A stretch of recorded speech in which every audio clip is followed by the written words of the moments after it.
E a questão do relógio ser meio brasileiro, meio americano, porque você comentou que você lançou antes nos Estados Unidos a marca. Sim. Mundial, eu diria. Mundial. Mundial. Então eu queria entender isso, porque você mora aqui no Brasil. Sim. O que aconteceu? Assim, como é que Então, foi essa história? Vamos lá. Eu trabalhei muitos anos com finanças, nada a ver com isso, mas a relojoaria, o design, o carro antigo, tudo isso sempre teve na minha vida. Eu sempre fui um cara assim, por exemplo, eu sempre desenhei móveis, é uma coisa que eu sempre gostei. Eu nunca tive por formação o design, mas é uma coisa que eu fiz, sempre fiz e fiz efetivamente, não é que eu tinha só na cabeça. Então, por exemplo, eu tenho coleção de objetos de design, eu adoro isso, né? E por possibilidade da empresa que eu trabalhava, eu morei nos Estados Unidos muitos anos. E é uma multinacional americana, tudo. Então, assim, eu sempre tive essa cultura de business internacional que me ajudou demais a fazer esse negócio. Quando eu saí dessa empresa, a empresa fechou essa área que eu trabalhei, mais de 20 anos eu trabalhei lá, eu me vi numa situação assim, eu não tenho mais prazer em trabalhar em mercado financeiro, é algo que realmente chegou uma hora que para mim foi demais, e eu queria fazer uma coisa que eu pudesse aplicar o meu gosto por design, o meu gosto por coisas, o meu gosto por automóveis, pelo lifestyle que inclusive a gente vive aqui. Isso foi em 2015, 2016. E eu comecei a bolar essa empresa em 2016. Primeiramente eu fui numa feira na Suíça de relógios, e aí comecei a chegar lá, e acabei partindo para Hong Kong e montar tudo lá. Qual que era o ponto? Sobre a história do lançamento. Não, é por causa do ar, porque esse barulho do ar ele tá me deixando meio doido. Vocês estão ouvindo isso? Você fala daqui na maioria só... Era mais a questão de ter lançado do internacional. Então, mundial sim. versus E Brasil. aí, Então, ainda que a direção criativa, né, seja do Alexandre, que é um brasileiro, né, a marca ela foi construída lá fora. Deixa eu só... Tipo CNPJ, entendi. Exatamente. A empresa é realmente... Temos a empresa aqui no Brasil, eu chego lá, mas assim, a rua é lá fora, eu abri lá fora. Por que eu quis fazer lá fora? Eu realmente sempre tive medo de empreender no Brasil. Certo. Então, eu nunca empreendi no Brasil, mas a gente sabe todos os perrengues e as dificuldades que são. Então, assim, primeiramente eu queria um business que fosse pequeno e administrável, pequeno de começo e administrável. E eu não gostaria, inclusive na época que foi 2015, o Brasil estava num poço, né? Estava bem ruim, né? E eu olhava tudo isso e falava assim, putz, eu não quero realmente... ter algo no Brasil, eu gostaria de ter. E eu tinha muito na cabeça essa coisa assim, de repente eu moro em outro país. Eu posso ir embora daqui e morar em outro país e tocar essa empresa, e dá para fazer isso, porque eu toco ela de casa, e eu poderia fazer lá. Então, assim, a ideia realmente foi desde o começo não ter vínculo com o Brasil. Eu queria realmente lançar lá fora. Outra coisa, a indústria do relógio é lá fora. Não adianta... inclusive muita gente fala assim, não, porque é marca brasileira de relógio. Não existe relógio brasileiro. Até os que são feitos aqui, na verdade, são montados aqui. Tudo vem de fora. E é o que a gente falou, é uma indústria como se fosse automotiva. Então não adianta você achar que você vai aqui criar um parque fabril de relógio. É lá, é tudo lá. O suíço compra peças que vêm de Hong Kong, China. Vem tudo de lá. E lá você tem um cardápio. Se você quiser fazer um relógio maravilhoso, você faz. Se quiser fazer o relógio white label mais porcaria do mundo, você faz. Então existe esse preconceito de Ásia. Tudo vem de lá, entendeu? O iPhone é feito lá. Inclusive o iPhone é feito na cidade, que é Shenzhen, que é a cidade da China, que é fronteira com Hong Kong. Hong Kong não é China, né? E Shenzhen vamos dizer assim, que é onde fica a indústria de ponta na China, de tecnologia, é tudo concentrado lá. Então a Apple faz tudo lá. A indústria do relógio é tudo lá. Aquele negócio dos anos 90, aquela história de que produto chinês é sempre, né, é ruim, não, isso aí é coisa muito do passado, né? Hoje em dia os caras fazem coisas incríveis. Você entra nas fábricas que fazem as partes, etc. Você não acredita, tem coisas lá que são onde eles fecham os relógios. A minha fica em Hong Kong, tá? Mesmo, a minha montagem fica toda em Hong Kong. Não é o praxe, geralmente as micromarcas são tudo são empresas de Hong Kong com unidade fabril em Shenzhen, que você cruza a fronteira literalmente, né? Deixa eu marcar esse nome, Shenzhen. Shenzhen. Tá. Shenzhen com Z e depois Shenzhen, que é uma cidade imensa. Então, assim, realmente é uma indústria de tecnologia. Você vai ver as máquinas que fazem um corpo desse aqui, é um robô que vai usina. É impressionante a parte. Não é um negócio que você fala, vou fazer aqui no Brasil, não é extremamente. E os locais onde você faz o assembling, né, que você realmente vai montar o relógio ali, são salas que você não pode ter pó, e as pessoas todas. Parece que você tá naqueles lugares onde fazem satélite na NASA, sabe? Passou tudo branco. Outro dia uma reportagem falando sobre os chips, né? E que você tem que, para entrar na sala, você tem que entrar vestido, por exemplo, de um apicultor, né? É bem isso aí. O de relógio, a montagem é algo tipo parecido mesmo, porque senão vai ter o pozinho lá dentro. Então, assim, é uma indústria de ponta bem avançada. E colocando aqui de novo, nossos movimentos são Seiko, Miyota, que vem do Japão. Isso é feito no Japão. O movimento, a gente recebe os movimentos que vêm do Japão, da Seiko. A gente encomenda, queremos X unidades de movimento Mas chega da Seiko. A montadora que vocês trabalham não costuma trabalhar com os movimentos que vocês levam até eles?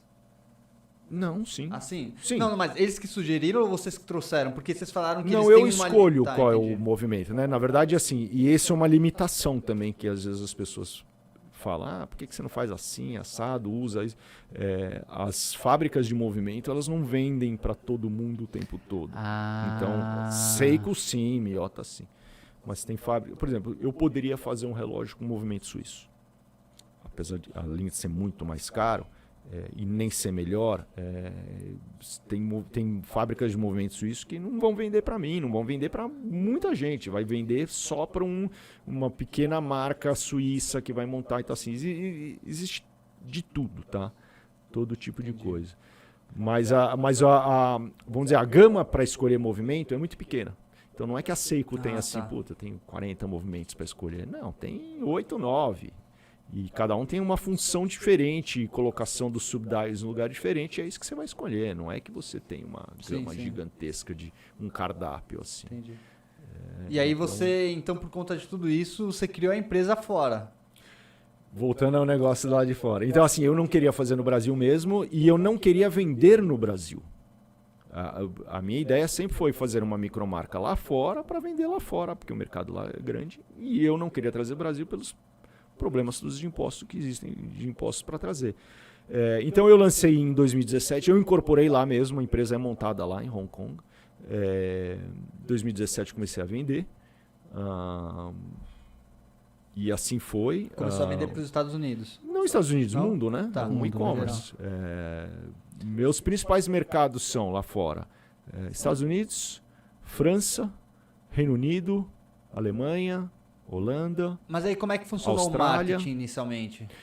Essa é uma das coisas também, quando a gente começou a falar aqui, do que possibilitou uma micromarca existir. Porque, na verdade, assim, eu sou uma marca mundial, vendo para o mundo inteiro, mas eu sou uma micromarca. Eu sou um cara pequeno que vende para o mundo inteiro. Só consigo começar a fazer isso quando você consegue marketear ou mostrar especificamente para os seus nichos. Então aí entra a grande coisa que é o Instagram, Facebook, Google, etc. Porque eu consigo, eu não preciso mais ir na Rede Globo mostrar para o Brasil inteiro que eu tenho, né? Agora eu vou lá e eu quero mostrar para o cara que gosta de relógio, ou gosta de carro, ou gosta de...